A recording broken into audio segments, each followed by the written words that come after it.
Hello and welcome to a dark and stormy night on the Super Bits and Bob's YouTube channel. Now today we're going to be playing Akumajo Dracula. I think that's how it's pronounced in Japan. That could be way off. But to you and me it's Super Castlevania 4. Let's just see if we can get a quick flash of the box before we start. There we go. We can just about see that.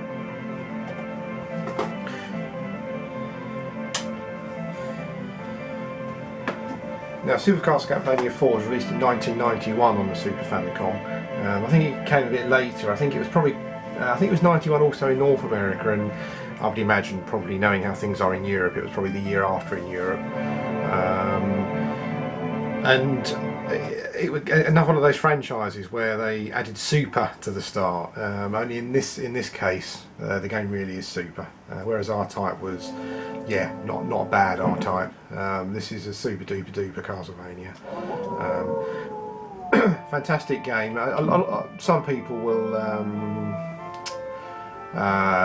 sort of cite Rondo's Blood as probably the best Castlevania game, and I certainly wouldn't disagree with them there. That's a fantastic game as well, but this is brilliant. And I think the visuals are typically what you would expect, but the audio on this game is amazing. I'll try and keep my gob shut as much as I can so you can actually listen to it.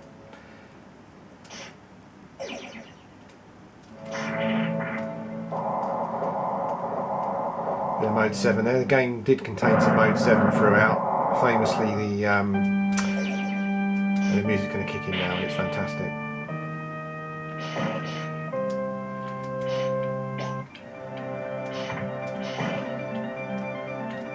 Yeah, as I say, the game did contain some Mode 7. I think famously the chandelier bit.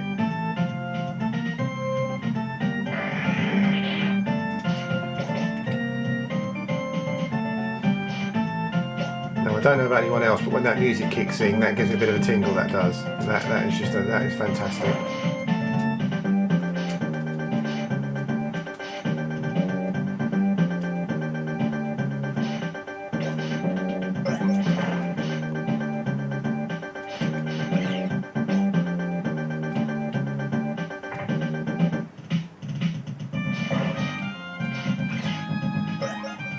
You see the vines growing up the fence there, that's a nice touch.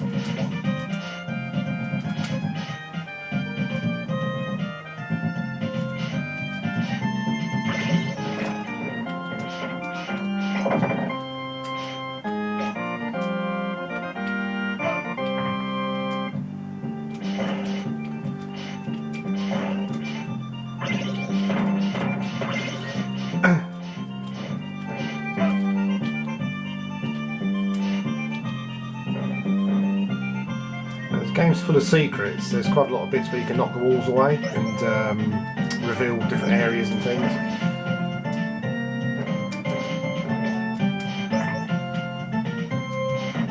I mean, even now I still get completely blown away playing this game. You know, I mean, just the visuals are great. You know, I mean, sort of many games I'm sure where you would say, well, I've seen better than that, and you'd be right. But just everything, the visuals, the audio, the gameplay. I think the only very small criticism I had with the game maybe is that it's just the pacing's slightly off. It's not too much of a concern because you still wander around listening to the music and just looking at the visuals, really see what's going on, look at all the little details, and there are a lot of nice details on the game. But the pacing can be slightly off, I think, probably. I think some people did complain about that when it first came out. I think the game purely just that you just get periods where there isn't really a whole lot going on. You know, you're sort of wandering along, admiring the scenery. But I think that's partly what it's all about. I think, for me anyway. And that music, definitely. I think it's probably my favourite music from the 16-bit era.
the Castlevania games are the zaniest of games as well. I mean, you do get some quite strange things attacking you. Little horses' heads rolling along the floor, along the ceiling there, very odd. Flying horses' heads there.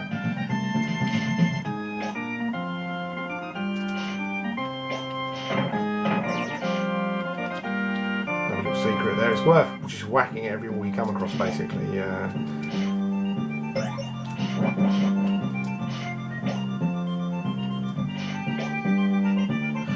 I haven't sort of booted this game up for quite some time, but the memories it brings back are just, you know, I've sort of talked a couple of times about those moments in gaming, and this was definitely one of those moments in gaming. Just a fabulous game, fabulous audio. One of those games, I think, one of those rare games where everything sort of just came together perfectly, really.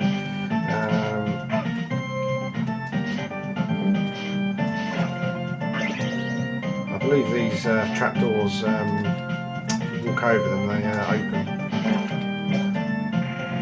There we go.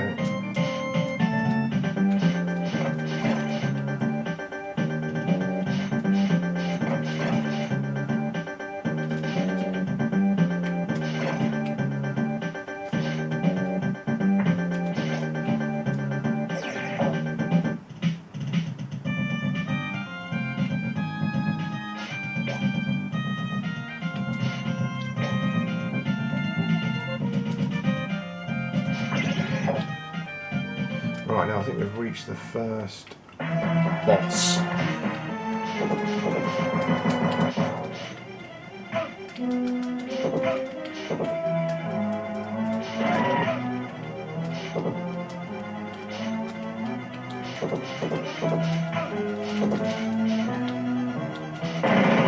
we go, first boss dead.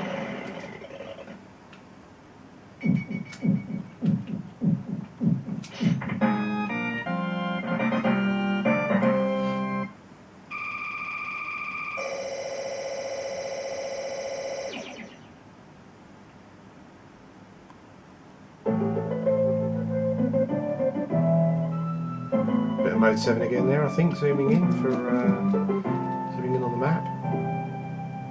Now I certainly won't try and deceive anyone.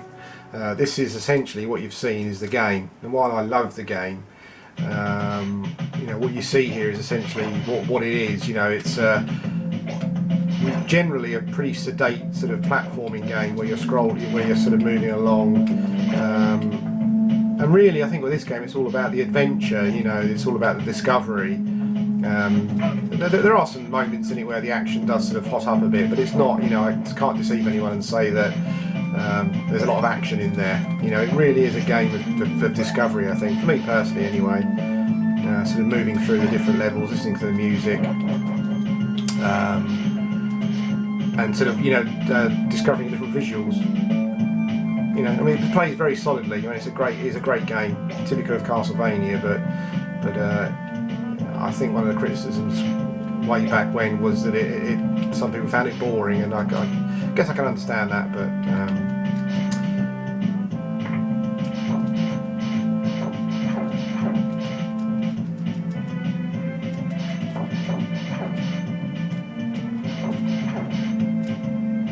what I might do at a later date is do a part 2 of this video. Just it's obviously just the start of the game, so you're not going to be seeing a lot of the set pieces. So maybe at some point in the future I'll do another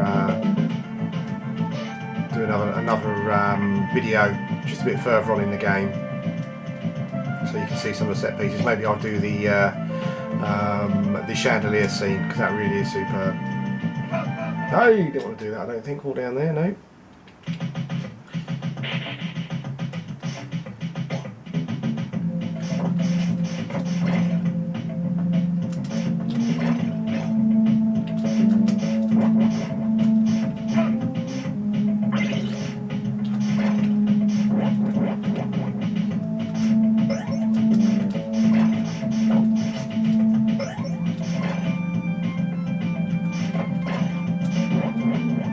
Creatures is one of those things of discovery. You know, I mean, there's some really wacky creatures on here that you fight as you go along. Nice bit of parallax scrolling there, nothing flash, but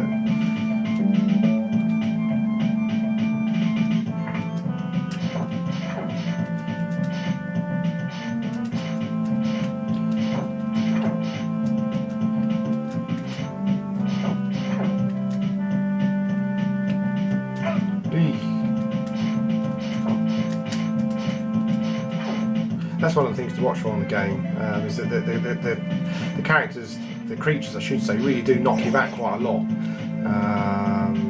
So it's quite easy to get knocked off of your platform and just fall and die. You've got to be careful where your placement is, particularly some of the bosses. Particularly, I think there's a couple of bosses where placement is a problem. If you get knocked off of a platform, you fall to your death, so you've got to be careful there. I want to go back to see this zombie. Oh no, he's gone. Oh, there we go.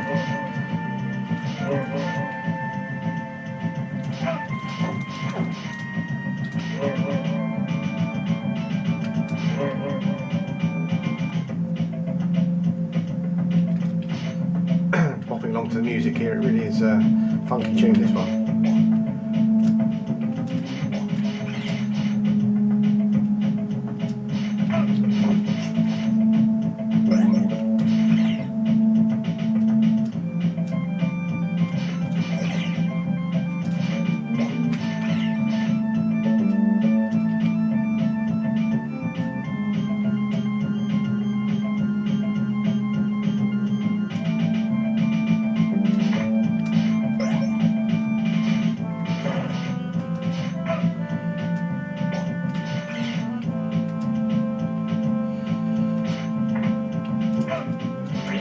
Yeah, a little trick. If you get a tight spot, you can hold the fire button down and just move your stick around. It kind of creates a sort of waggly shield effect type thing that can help to kill some of the guys.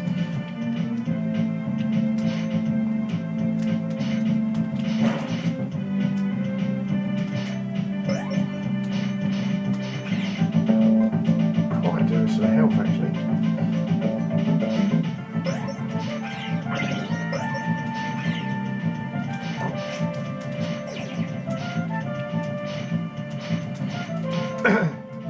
True Castlevania fashion, obviously you collect the hearts. When you get to 100 hearts, I believe you get an extra life.